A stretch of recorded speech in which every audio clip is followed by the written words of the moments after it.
Good evening, ladies and gentlemen. Welcome to the evening forum of today. First of all, let me introduce myself. My name is KHIRTTHANA and I am your Miss Moderator for evening. On top of that, I would like to thank to all the audience in front of me. Thank you very much for attending the forum for today. Our issue for tonight is US-China trade war and the supply and demand shock brought on by the COVID-19 crisis. Along with, I would like to introduce our panels for tonight. Our first panel is Wanessa Binti Abdul Wahab. How are you doing, Anis? I'm good and glad to be here this evening, Miss Moderator. Our second panel is Amrina Nurain Binti Azahar. How are you today, Amrina? I'm doing great, thank you. As we all know, when the COVID-19 pandemic subsides, the world is going to look markedly different. The supply shock that started in China in February and the demand shock that followed as the global economy shut down exposed vulnerabilities in the production strategies and supply chains of firms just about everywhere. Temporary trade restriction and shortages of pharmaceuticals, critical medical supplies, and other products highlighted their weaknesses. Those developments, combined with US-China trade war, have triggered a rise in economic nationalism. I want to ask to our first panel to give us an explanation about global supply in a post-pandemic world. Thank you, Miss Moderator. First of all, my name is Wanessa Binti Abdul Wahab. Just now, Miss Moderator just asked about global supply in a post-pandemic world. As what I can say, a consequence of all this, manufacturers worldwide are going to be under greater political and competitive pressures to increase their domestic production, grow employment in their home country, reduce or even eliminate their dependence on sources that are perceived as risky, and rethink their use of lean manufacturing strategy that involves minimizing the amount of inventory held in their global supply chain. I think that's a short explanation that I can talk. I hand it back to the moderator. Thank you. Ladies and gentlemen, this is a short explanation of our issues, which is, in my opinion, is an interesting explanation from the first panel members. Next, I seek clarification from the members of the second panel, which is Amrina. How about your opinion about our issue? Do you think that the trade war between US and China make a changes? Thank you, Miss Moderator. First of all, my name is Amrina Azahar. Okay, in my point of view, there are yet many things are not going to change. It is because consumer will continue to want low prices, especially in a recession, and firms will be able to change more just because the manufacturer in higher cost home market. Competition will ensure that. In addition, the pressure to operate efficiently and use capital and manufacturing capacity frugally will remain unrelenting. The challenge for companies will be able to make their supply chain more resilient without weakening their competitiveness. That's all from me. I pass back to Miss Moderator. Thank you. Thank you for the detailed explanation of the existing knowledge. I am confident that most of you all, especially all the audience, understand well about our issue tonight. Yes, sure, Miss Moderator. So far, we understand it well. So, my next question to our first panelist, when there is a trade war between the US and China, do they not try to resolve the dispute for the sake of peace and progress of their own country? What is your opinion? Thank you, Miss Moderator. In my opinion, as we know the outbreak of the COVID-19 pandemic, first in China and then in Europe, the US and elsewhere, made bilateral trade negotiation more complicated. Controversy beyond trade conflict, for example, the tension in the South China Sea, the Chinese national government's legislation on national security article in Hong Kong, the US dispute between China over the WHO. And the like have added fire to nationalism. After the rapid deterioration of political and security relations between the two countries, I think that's all that from my opinion. Thank you.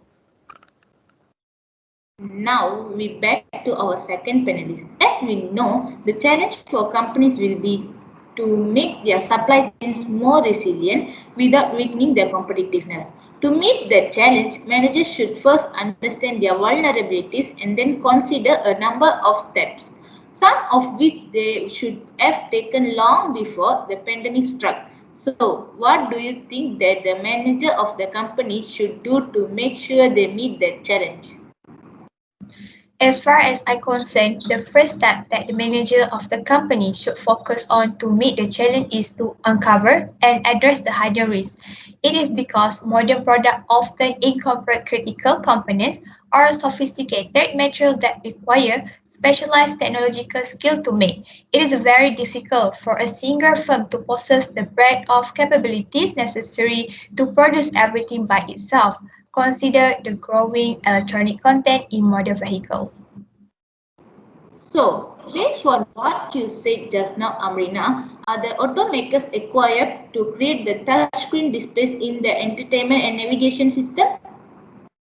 Actually, automakers aren't equipped to create the touchscreen display in the entertainment and navigation system or the countless microprocessors that control the engine, steering, and function, such as power window and lighting. Do I answer your question, Ms. Moderator? Yes, you are. Thank you, Amrina. So, how about you panelists?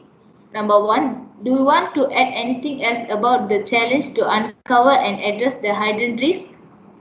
Yes, I want to add some more about it.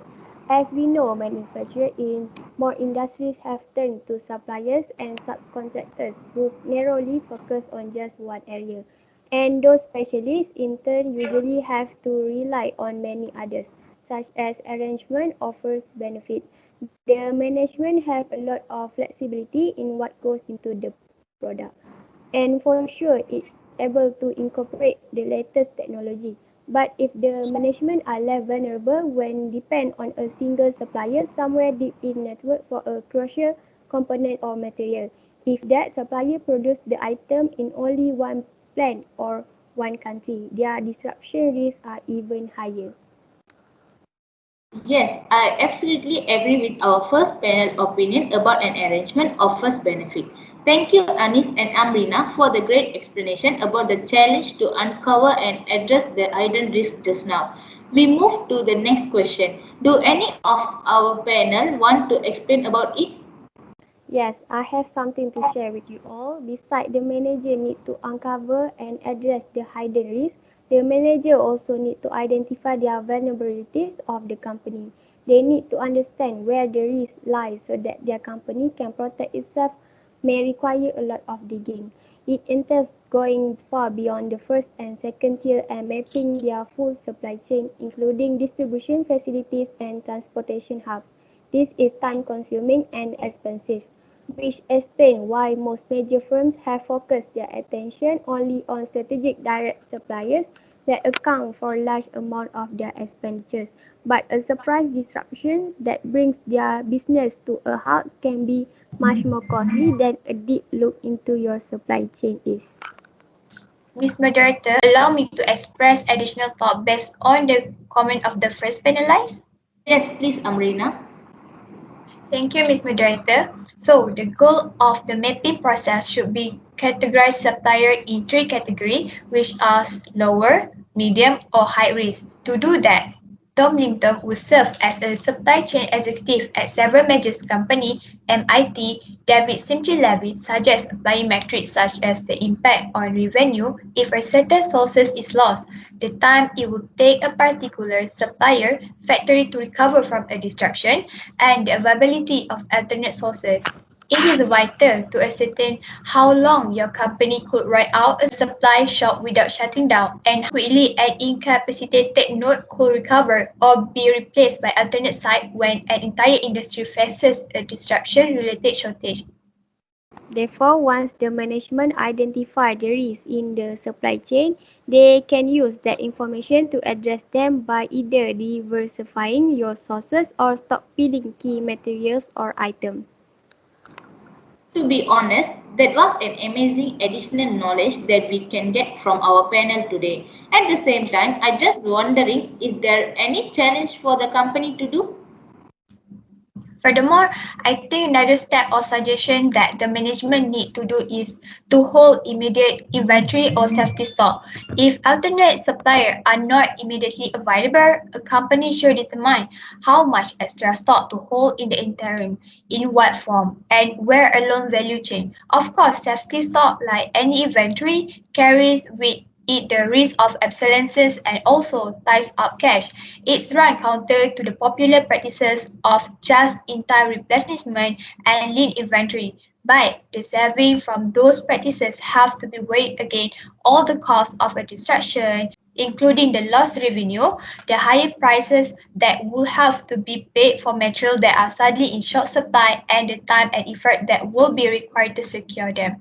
Thank you, our second panel, for the extra knowledge. However, building a new supply infrastructure in a different country or region will take considerable time and money, as China's experience illustrates.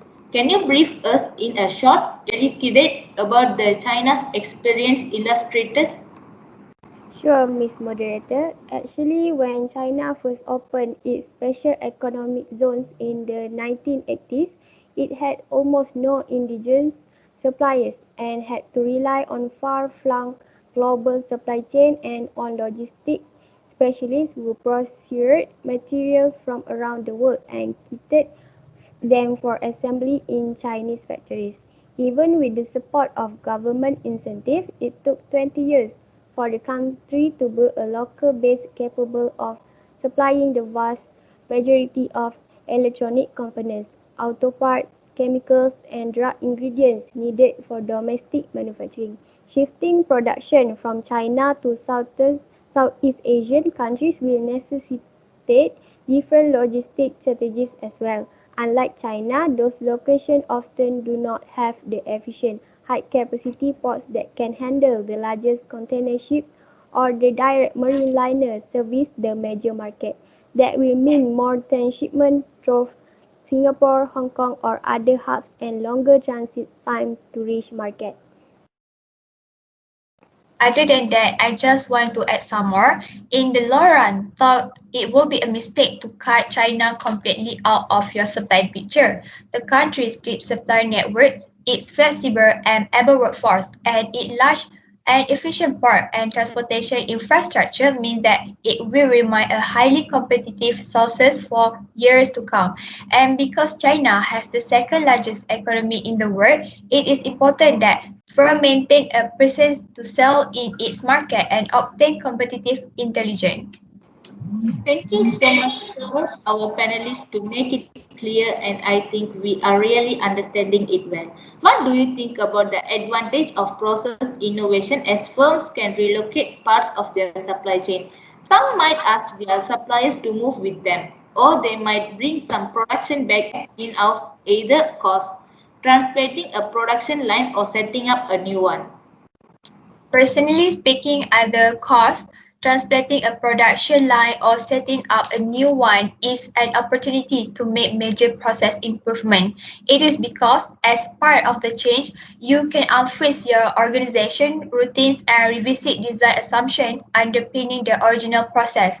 One challenge for companies with existing production lines is that when those assets are fully depreciated, executives may be tempted to retain them rather than invest in newer, more competitive plant and equipment. Since the depreciation expense is no longer factored into the calculated cost of the production, the marginal cost of boosting production at a plant with idle capacity is lower. Thank you, Amrina, for explaining the question. Alright, ladies and gentlemen, now we come to question and answer.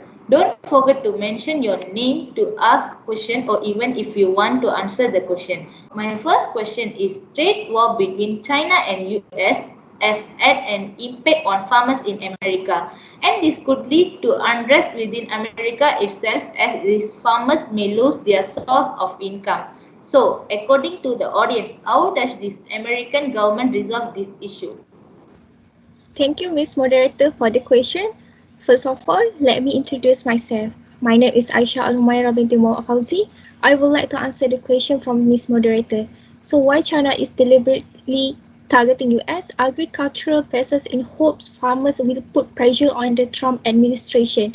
Farmers continue to support the president. Based on a survey of corn and soybean farmers in 2018, they argue that three factors contribute to their support. So first, the Trump administration has provided billions of dollars in aid to offset profit losses. Second, farmers believe that a decline in profit in the short run will result in better profit in the long run. Third, China is inconsistent over time in its purchase of agricultural goods, according to farmers. Thus, despite China's efforts and some economic setback, farmers were able to continue to support the president. That's all. Thank you, Aisha, for the explanation. We move to the next question. As an example, during COVID-19, when we went to produce a vaccine, we need a lot of skills from foreign countries themselves. So, according to the audience, will this have a detrimental effect on countries that do not have such skills? Okay, hi, my name is FARHAN bin WALID. I tend to explain that.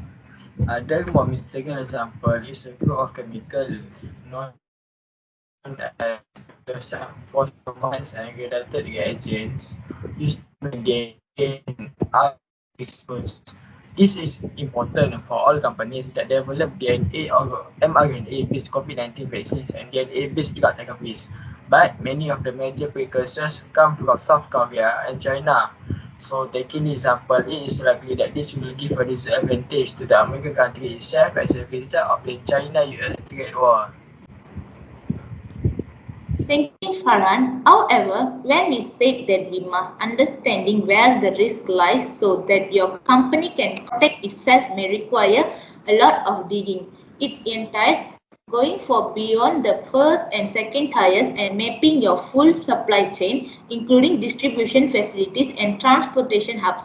This is time-consuming and also expensive. In your opinion, how can we want to shorten the time taking itself and also to lower the price for the resulting risk?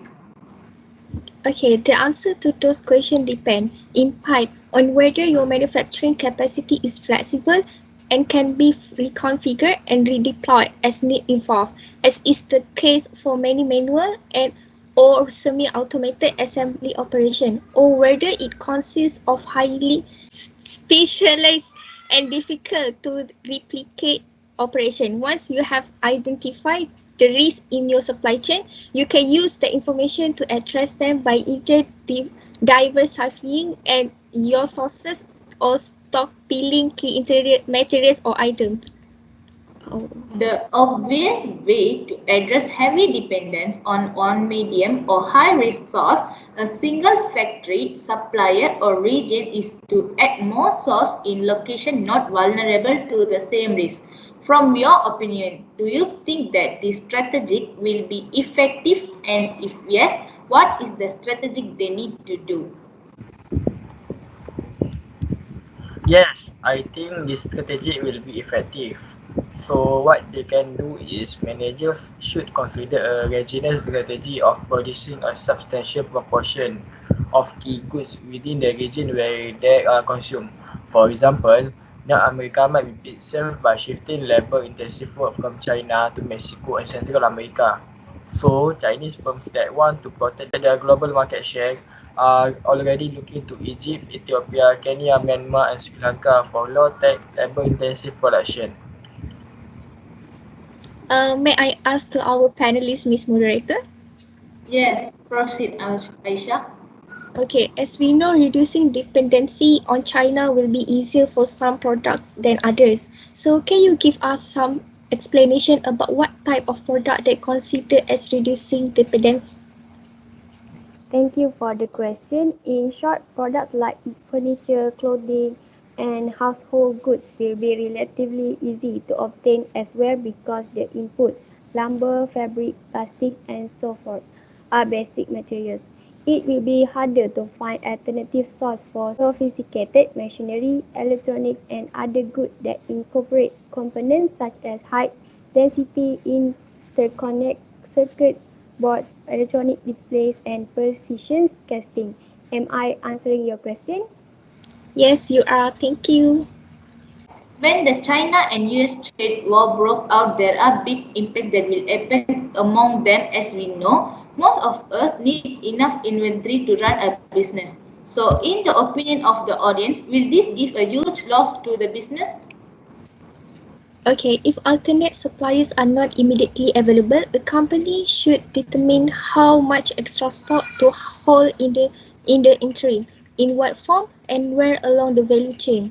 But the savings from those practices have to be weighed against all the costs of a disruption, including lost revenues, the higher prices that would have to be paid for materials that are suddenly in short supply, and the time and effort that would be required to secure them. As we know, new technologies already or soon will allow companies to lower their costs or switch more flexibly among the products they manufacture, rendering obsolete the installed bases of incumbent competitors or suppliers. Many of these advances also present an opportunity to make factories more environmentally sustainable. Can you give us some example about it? From my perception, automation advances also present an opportunity to make factories more environmentally sustainable. As the cost of automation declines and people see that robots can operate safely alongside humans, more kinds of work are being automated. The pandemic has made automation even more attractive because social distancing in factories is now a necessity. As a result of those developments, it's becoming more practical to return offshore production to higher cost countries. Yes, I agree with Farhan. Besides that, Ms. Moderator, new processing technologies is also present an opportunity to make factories more environmentally sustainable. The latest chemical manufacturing equipment uses less energy and solvents, produce less waste, is less capital intensive, and is less expensive to operate. Similarly, a new generation of compact bioreactors could allow makers of biopharmaceuticals and vaccine to produce smaller batch size economically. Last but not least, I would like to ask our audience, is that additive manufacturing also present an opportunity to make factories environmentally sustainable? Yes, additive manufacturing also one of the opportunity to make factories more environmentally sustainable. This production method, also known as 3D printing, can dramatically reduce the number of steps required to make complex metal shapes. It can also lessen its dependence on distant suppliers of the machinery and tools needed for, say, the injection molding of plastics. Rapid advances in 3D printing are making it possible to economically produce an ever-expanding array of items in much higher quantities. I have some question to ask for our panelists since I feel that little confusing. Our continuous flow manufacturing could significantly increase the resilience of the supply chain for small molecule generic drugs by making producers less dependent on imported active pharmaceutical ingredients (APIs). I hope you can answer my question. How about second panel's perception regarding this question? Alright, thank you for the question. Let me make it clear. For your information, the U.S. Defense Advanced Research Project Agency, or known as DARPA, has funded wide initiative in this area, which is the development of flexible miniaturized manufacturing platform and method for producing multiple active pharmaceutical ingredient, or we call as API, from shelf-stable precursors as specific medical need arise. Do I answer your question? Yes, thank you. Can one of our panel revisit the trade-off between product variety and capacity flexibility? Yes, sure. During the pandemic, when demand surged in many product categories, manufacturers struggled to shift from supplying one market segment to supplying another, or from making one kind of product to making another. A case in point is the US groceries market, where companies had difficulty adjusting to the plunge in demand from restaurants and cafeterias and the rise in consumer demand.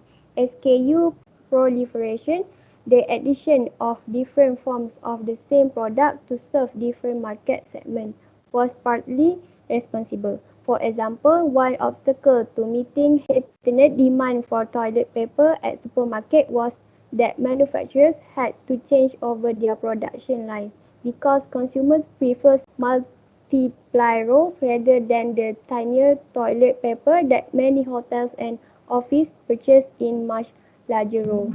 Adding to the complexity, different retail chains wanted their own packaging and assortment. I think that's all from me. I pass it back to Miss Moderator.